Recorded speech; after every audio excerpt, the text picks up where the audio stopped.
Once you replace negative thoughts with positive ones, you will start having positive results. You cannot have a positive life and a negative mind.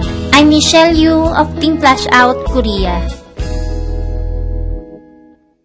Marami sa mga bagong distributors ang hindi pa naiintindihan or hindi pa masyadong nauunawaan ang isang data tracking center. Kung ano-ano ba ang mga nakikita nila doon. Kaya ang video na to ay para pag-aralan natin ang loob ng isang data tracking center or web page. Let's now study and explore your DTC. Kung ikaw ay isang distributor ng Alliance in Motion Global, isa sa mga benefits mo ang magkaroon ng isang DTC or Data Tracking Center kung saan monitor mo online lahat ng transactions mo bilang distributor ng Alliance in Motion Global. Tandaan na ang lahat ng distributors ay meron nito. Kung ikaw ay registered distributor, ikaw ay dapat merong webpage at hindi pwedeng wala. Heto ang link kung saan ka pwedeng mag-login. Then, itype mo rito ang username mo, password, then click sign in.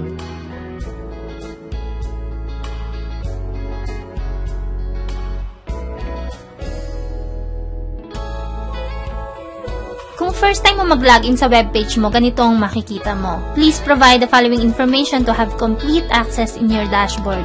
Your address, your mobile number, etc. At kung mapapansin mo, pag kinlik mo ang down arrow dito, dashboard settings, logout lang ang makikita mo. Hindi mo makikita yung genealogy, yung stair-step, unilevel, encashment, reorders, e-store, at yung iba pa. Kasi nga, hindi pa updated yung personal information sa loob ng webpage mo. Kaya ang una mong dapat gawin ay i-click ang arrow na to, then click settings. Then i-update mo lahat ng personal information mo dito at pagkatapos, click save changes. At pagkatapos nyan, mag-logout ka at mag-login ulit. Pagkatapos mong may update ang webpage mo, subukan mo uling i-click ito. Hindi ba't kumpleto na lahat ng tabs dyan? Ang bawat tab dyan ay importante at mamaya i-discuss natin kung ano-ano at para saan ang mga tab na nakikita mo rito. Okay, ganito ang itsura ng isang webpage at nandito tayo ngayon sa dashboard. Dito mo makikita ang name, ang address, at email address. Sa bandang ibaba, makikita mo may nakasulat na welcome, Mark Barry Sanchez at yung ID number at kung ilang points away na lang siya to become Global Ambassador. Kasi kung mapapansin nyo, ang position niya ngayon ay Gold Executive at siya ay mayroong 7 accounts. Dito mo makikita kung ilang accounts meron ka. I'm sure alam mo kung ilang accounts ang inopen mo kasi nung nagsimula ka, ikaw naman ang nag-decide kung mag-open ka ng isang account, 3 accounts, or 7 accounts. At dahil siya ay 7 multiple accounts, dito mo makikita ang ID number ng bawat account na meron siya. Lagi po nating tatandaan na ang user ID number at ang username ay magkaiba. Kasi napakaraming pong leaders ang nandito. Once na nag-reorder sila at hinihingi ko ang user ID number nila, binibigay nila sa akin ang username. Ang user ID number po ay yung ID number ng bawat account na meron ka. At ang username naman ay yung username na gamit mo sa pag-login sa webpage. Kung mapapansin mo, nandito tayo sa dashboard ng first account. Kung gusto mo naman i-check ang dashboard ng second account, i-double-click mo lang ito. Or kung alin man sa mga accounts mo ang gusto mong i-monitor, i-click mo lang dito at automatic mapupunta ka sa dashboard ng iba mo pang head. Okay, magpunta naman tayo dito sa right side ng dashboard ng first account. Dito mo makikita yung binary points left at binary points right. Ito yung available points o yung nakapondo mong points na naiipon mula sa reorders mo, sa reorders ng members mo, pati na rin yung points na nakukuha mo sa mga bagong pasok na members. Heto naman yung available 5th cycle coupon. Nagkakaroon ka ng 1 coupon every 5th pair or 25th pair. Ibig sabihin, imbes na 1,500 pesos na makukuha mo sa March sales bonus, magkakaroon ka ng 1 gift coupon o yung tinatawag nating 1 gift check na ang katumbas ay combination ng products or SODEX na makukuha mo for free. I-explain natin to na mabuti sa isang gift check video tutorial. Next is total direct referral earnings. Kaya sinabing total kasi ibig sabihin, ito yung direct referral bonus na kinita mo simula na nagsimula ka up to now. So, ibig sabihin, ito na yung kabuuan. Total pair earnings naman, ito naman yung March sales bonus na kinita mo simula na nagsimula ka hanggang ngayon. Huwag natin kalimutan na halimbawa tayo ay may napajoin na dalawang kakilala natin. Ang direct referral bonus at March sales bonus ay papasok agad-agad sa webpage natin at hindi na natin kailangan mag-antay ng matagal. Yan ang maganda sa InGlobal. Hindi na tayo pinag-aantay ng matagal para kumita. Pwede na natin yung in-cash anytime. Total Unilevel Earnings, ito naman yung commissions na nakuha mo sa lahat ng reorders ng members mo from 1st to 10th level. Total Stairstep Earnings, ito naman yung kabuuang commissions na nakuha mo sa reorders ng mga direct members mo from your first level up to infinity. Current Total Earnings, ibig sabihin ito yung kinita ng first account mo simula na nagsimula ka up to now.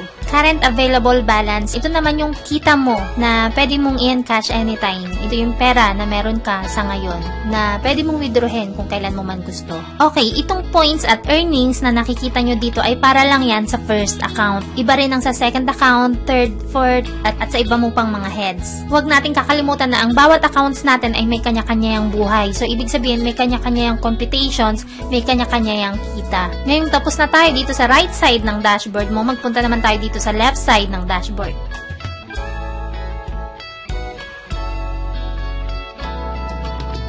Genealogy. Ano bang makikita natin dito sa Genealogy? Once na i-click mo yan, dito mo makikita lahat ng mga members mo, kung ilang members ka na meron sa left and right. Ito rin ang tinitignan mo kapag nag-encode ka ng members kung saan mo ba siya gustong ipwesto or kung saan mo ba siya dapat ipwesto. Dito mo rin makikita ang position ng mga members mo at kung ilang members na meron sila.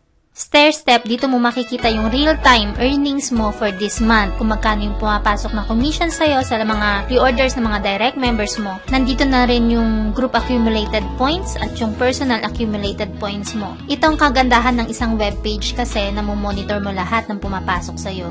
Recruitments, dito mo makikita yung mga names ng mga bago mong members. Ikaw man ang sponsor or ang member mo, lahat yan makikita mong papasok dito sa recruitments. Diyan mo rin makikita kung kailan sila in-encode, kung anong name nila, kung sino ang sponsor, or kung sa left and right ba nakaposition, diyan mo makikita lahat. Importante na sa team mo, yung mga members mo marurunong na rin mag-encode. Mas masarap kasi yung feeling na minsan magla-login ka, mag-check ka ng webpage mo, makikita mo, ay, ang dami palang mga bagong pasok na members. So, ibig sabihin, in-encode ng mga members mo kasi marurunong na sila.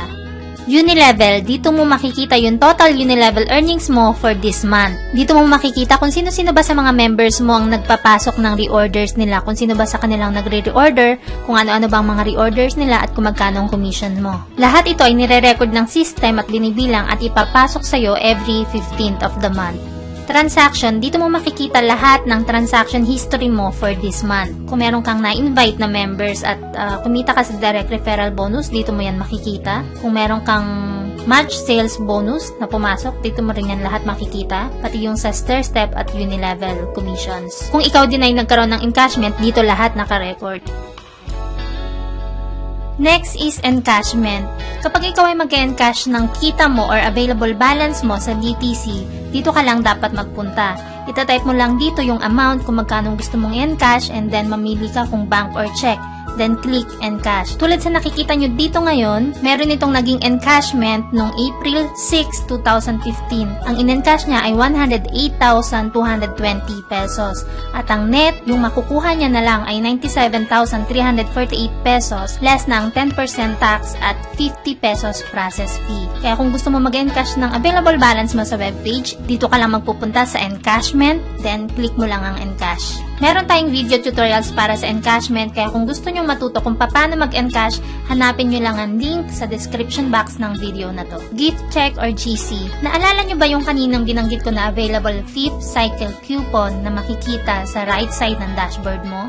Kung ilan ang pieces na makikita mo doon, yun yung tinatawag nating GC or gift check. Kung gusto mo na itong i-redeem, i-click mo lang ang gift check dito sa left side ng dashboard at maaari mo nang makuha ang product or combination ng products na kapalit ng GC. Kapag nag-redeem ka ng 1 GC, dito mo makikita kung anong product ang makukuha mo or kung ito ba ay Sodex, pwede din. Ang bawat GC ay may katumbas na positional points kaya maaari mo rin itong gamiting product maintenance every month. Kapag na-redeem mo na sa webpage mo ang lahat ng gift check na gusto mong i-redeem, ang gagawin mo, pupunta ka lang sa office at hihingi ka ng form para sa GC. Then, kakailanganin mo ang user ID number ng head mo kung saan ka nag-redeem ng gift check, yung product description, at yung ticket number. Yan lang ang kakailanganin mo para ma-redeem mo na lahat ng GC na meron ka. Para sa mas malinaw na explanation kung ano ang gift check at Sodex at ang step-by-step procedure kung paano ito i-redeem, panoorin nyo ang video tutorial na makikita nyo yung link sa description box. Next is reorder. Kapag ikaw ay nagre-reorder ng product at nagpapasok ng points,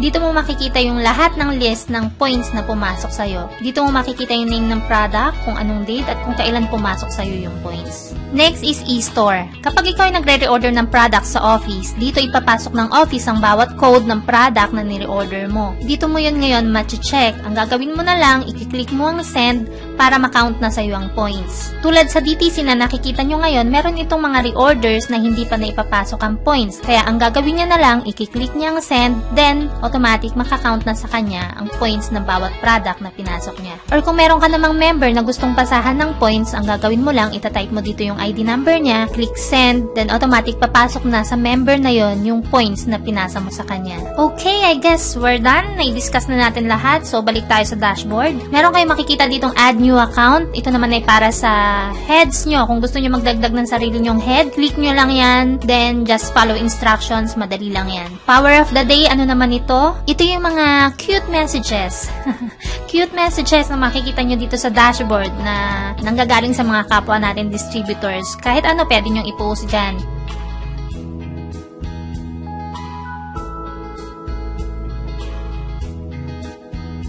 At kung gusto mo rin palitan ang profile picture ng DTC mo, pwede din. Click mo lang ito, mag-browse ka ng pinakamaganda mong picture, upload mo, then okay na yan. Sana nakatulong na malaki ang video na to na mas maintindihan mo ang iyong data tracking center or webpage. At kung nagustuhan mo ang video na napanood mo, please click thumbs up for more video tutorials. At kung meron ka mang comments, suggestions, questions, or wild reactions, you can chat with me on Facebook. Thank you for watching and enjoy your DTC. I'm Michelle Yu of Team Flash Out, Korea. Annyeong!